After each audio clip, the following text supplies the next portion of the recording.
If you enjoy this video, please remember to subscribe if you haven't already. And if you like what you see on my channel and would like to support me on Patreon, click on the link below. After the collapse of the studio system during the 60s, a new breed of fresh young filmmakers would come to the forefront. They would be known as the film school generation, directors including Brian De Palma, Martin Scorsese, George Lucas and Steven Spielberg. Spielberg would be the most influential and well-known of the bunch. Unlike the other filmmakers, he was never accepted into film school and learnt filmmaking from directing episodes for TV. Spielberg's rise to success has become the stuff of legend. He got his filmmaking education sneaking onto the Universal lot as a young man and even pretended to work there, getting his foot in the door, so to speak. After his unconventional approach into getting into the film business, he started by directing TV episodes, including the pilot episode of Night Gallery, titled The Eyes, starring Joan Crawford. I want to see something.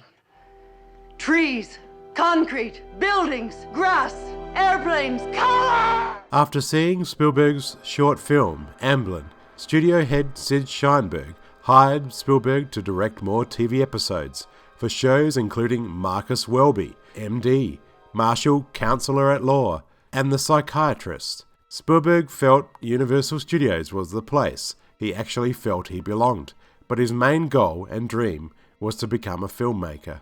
And TV would become Spielberg's ultimate film education.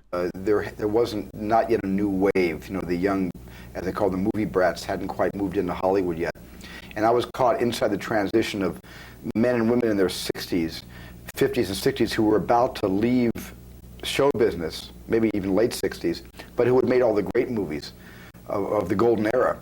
And they watched me and they symbolized, they thought I was symbolic for a new snotty wave of director coming in. And they gave me a hard time.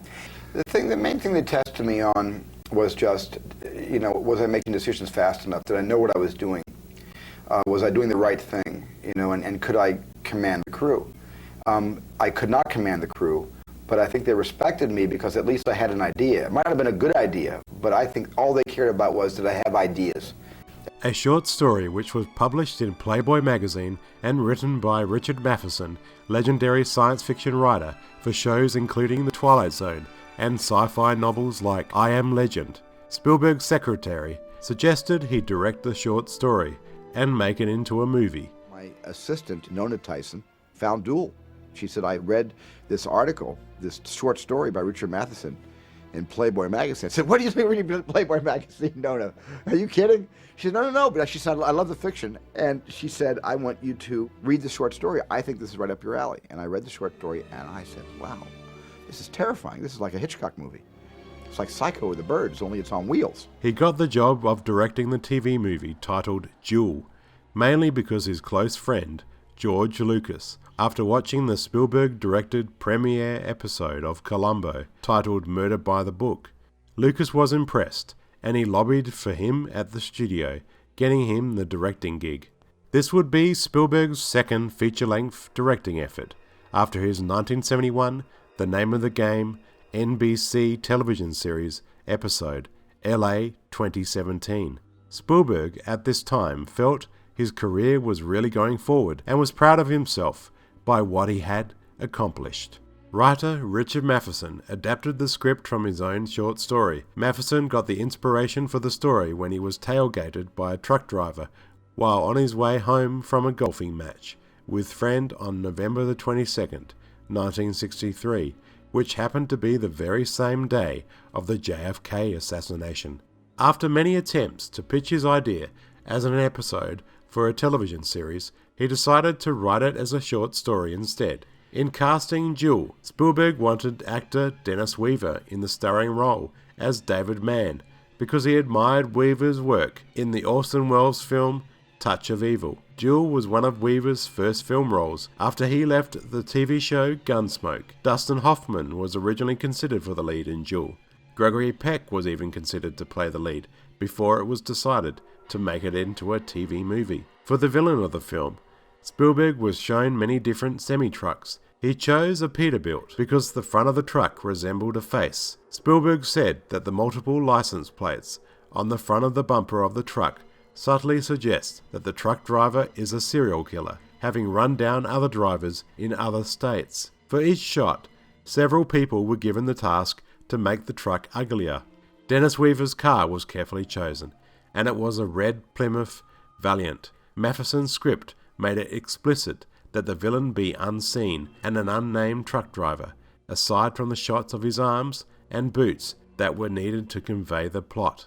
Spielberg stated that the fear of the unknown is perhaps the greatest fear of all, and that Duel plays heavily to that fear. Spielberg was noted for making Duel very Hitchcockian in suspense, but he gives most of the credit to writer Richard Matheson for already giving the script that Hitchcockian feel. Spielberg was already a fan of Richard Matheson's before the movie was made, due to Matheson's contributions to The Twilight Zone. The film's main premise and story was simply about an everyday business commuter who was pursued and terrorized by an unseen driver of a massive semi-truck. Originally, Matheson considered having David Mann's wife with him in the car to beef up the original short story, as well as to provide a verbal counterpoint for David to provide exposition. It was later decided that it would be more effective to have Mann as an isolated character.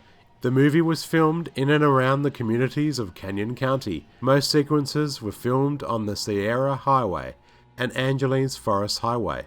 During production of the film, Spielberg, who usually storyboards most of his movies, didn't storyboard Duel, but instead constructed a map of the story. He used 5 cameras, so over a mile of road he could get a lot of shots with 5 different angles, and turn the vehicles around and change lenses, and shoot the truck and the car going back. This would be the perfect way to save time and get many shots in one day of shooting. When Carrie Lofton, who played the truck driver, asked Steven Spielberg what his motivation was for tormenting the car's driver, Spielberg told him, "You're a dirty, rotten, no-good son of a bitch."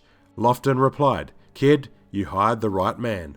For the shots of the truck falling off the cliff, it had to be completed in one take." Since filming only took 12 days, it remains Spielberg's very personal benchmark for how quickly he can shoot a film. Duel was something of genius, and it represents so much of the magic and talent Spielberg had. It was something very refreshing to see during the early 70s. He took such a basic storyline with a basic premise and turned it into something amazing. In fact, Duel is a film that Spielberg actually watches twice a year to remember what he accomplished. What I learned from Hitchcock was don't ever let the audience off the hook. Be a whore about keeping the audience on tenterhooks as long as possible before giving them some clue or some kind of relief. And so if Hitchcock was ever whispering over my shoulder during the making of Duel, it was simply that. Don't answer these questions just because ABC has airtime problems and you've got an air date. Take your time and draw out the suspense as long as possible. Some of the scenes were later used as stock footage for an episode of The Incredible Hulk, titled Never Give a Trucker an Even Break, in 1978. Spielberg was not happy about this, but the usage was legal, as the show was produced by Universal, and the Duel contract said nothing about reusing the footage in another Universal production. Spielberg would later insist that all his future contracts have a clause designed to protect his films from being used as stock footage. Spielberg took 10 days to edit the film before its broadcast as the ABC Movie of the Week. The TV movie was very successful, that it was decided to release the movie as a theatrical film, but the film was not long enough for theatrical release, so Universal asked Spielberg back to shoot additional scenes in order to make it into a 90-minute film. These new scenes, the railroad crossing scene, the school bus scene, the scene where David phones his wife, and the opening scene where the car backs out of the garage and drives through the city. 2 additional trucks were purchased in order to film the additional scenes. Following Duel's enormous success after it premiered, Universal released the film overseas in 1972. Spielberg would even travel overseas to Europe to promote the film. The film was widely praised in the UK and France. The film received many positive reviews and is now considered one of the greatest TV movies ever made. One critic remarked, Duel makes brilliant use of its simple premise, serving up rock-solid genre thrills, while showing the arrival of a generational talent behind the lens. With the success of Duel, it allows Spielberg to establish his name as a film director. Steven Spielberg said that many European film critics found abstract concepts in the film, such as class struggle in America, but he considers it high noon on wheels. A dinosaur roar sound effect was added as the truck goes over the cliff.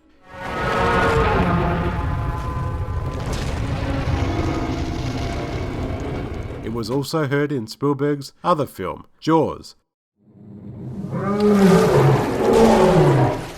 Spielberg has said this is because he feels there is a kinship between Duel and Jaws.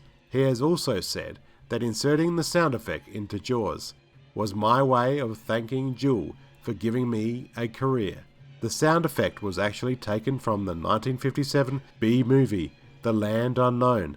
I just used one of the 7 cameras all the way down because the shot was so extraordinary. There was one shot, I'm not sure who the operator was on that, the operator deserves a medal, who followed the truck and the car all the way down.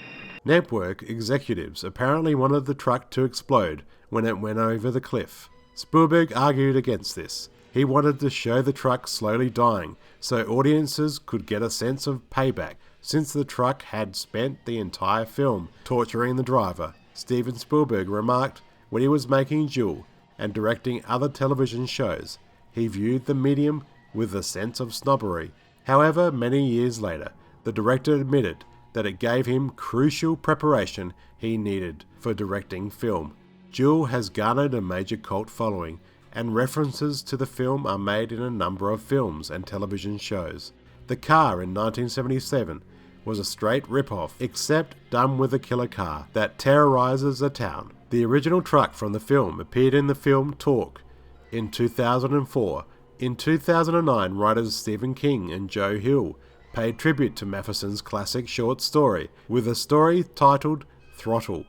Later, this story was turned into a 4-issue miniseries called Road Rage. Duel's original score was composed by TV composer Billy Goldenberg, who had previously composed the music for Spielberg's segment of Night Gallery and the Columbo episode Murder by the Book, and co-scored Spielberg's The Name of the Game episode LA 2017 with Robert Prince. Spielberg had the composer Goldenberg ride in the tanker truck, being driven by the stunt driver Carrie Lofton on several occasions. The experience terrified the composer and inspired him to come up with a score using strings, harp, and Moog synthesizer effects, and heavy use of percussion instruments. The score was composed in about a week. Duel was one of the few Spielberg scores in which John Williams did not score. Duel, released in 1971, was a brilliant opening film introduction to Spielberg, who created a suspenseful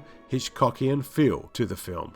The film has many tense moments, and Dennis Weaver is engaging as the everyman, David Mann.